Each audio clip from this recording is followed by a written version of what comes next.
The poignant moment will be the final part of the Queen's 53-year love affair with the Mounties. Ridden by officers wearing the force's famous red tunics and stetsons, the Mounts will guide the sombre ceremonial parade as it heads for Hyde Park Corner after the funeral service.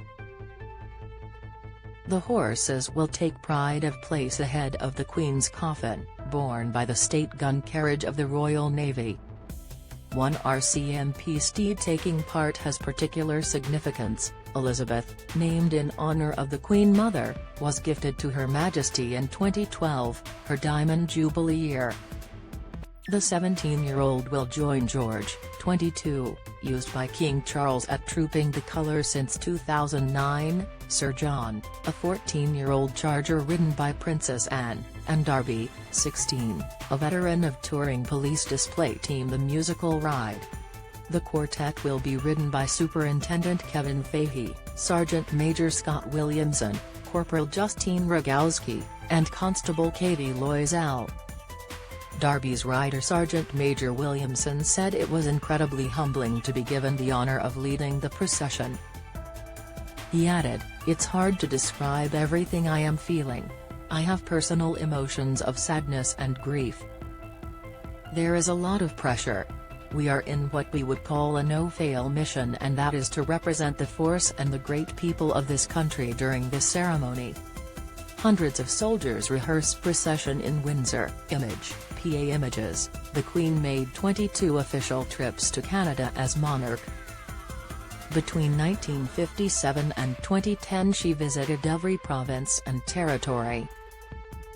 Her lifelong affection for the RCMP began when she was gifted a horse called Burmese in 1969. The black mare quickly became one of her favorites and she rode it at Trooping the Colour. Burmese became a household name in 1981 when a teenager fired 6 blank rounds. Although the horse shied, the Queen, an accomplished rider, kept control, to cheers from crowds on the mole. When her beloved horse was retired in 1986, the Queen declined to ride a replacement and opted to take part in a carriage after that. Burmese had a pampered retirement at Windsor Castle and was put out to pasture where the Queen could visit. She died in 1990 aged 28 and is buried in the grounds. Today, London will come to a halt as the RCMP team lead the way. Senior royals will walk behind the casket, joined by armed forces, police and NHS members.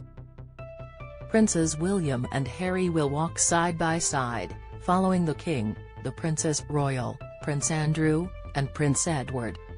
Big Ben will toll at 1-minute intervals and gun salutes will be fired every minute from Hyde Park. Also taking part will be members of the George Cross Foundation and Commonwealth Armed Forces representatives. Detachments from the RAF, Army, Navy and Marines will be accompanied by their bands. There will be 200 musicians from the Scottish and Irish regiments, the Brigade of Gurkhas and the Royal Air Force. The Queen's coffin will be surrounded by the King's bodyguards of the Honourable Corps of Gentlemen at Arms, the Yeomen of the Guard and the Royal Company of Archers. Representatives of the Royal Ulster Constabulary and the NHS will follow the royals, with mounted Metropolitan Police officers. Around 10,000 soldiers, sailors and aircrew will take part in what amounts to their final duty for Her late Majesty.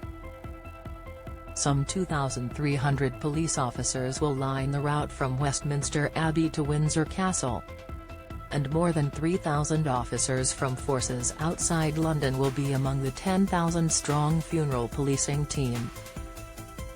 Trending at 1 p.m, the procession will reach Wellington Arch, where the coffin will be lifted from the gun carriage and placed into the state hearse for its journey to Windsor Castle. As it leaves, the parade will give a final royal salute and the national anthem will be played. The hearse will be followed by the Queen's son-in-law Vice Admiral Sir Tim Lawrence, husband of Princess Anne, by the Queen's cousin the Duke of Gloucester and her nephew the Earl of Snowdon. Admiral Sir Tony Raydogan, Chief of the Defence Staff, said, for all of us. This is our last duty for Her Majesty the Queen, and it's our first prominent duty for His Majesty King Charles. And we're representing the nation, we're representing our mothers, our grandmothers, our fathers, our friends, and everybody's very, very aware of that. We have the plans and now we have to execute them.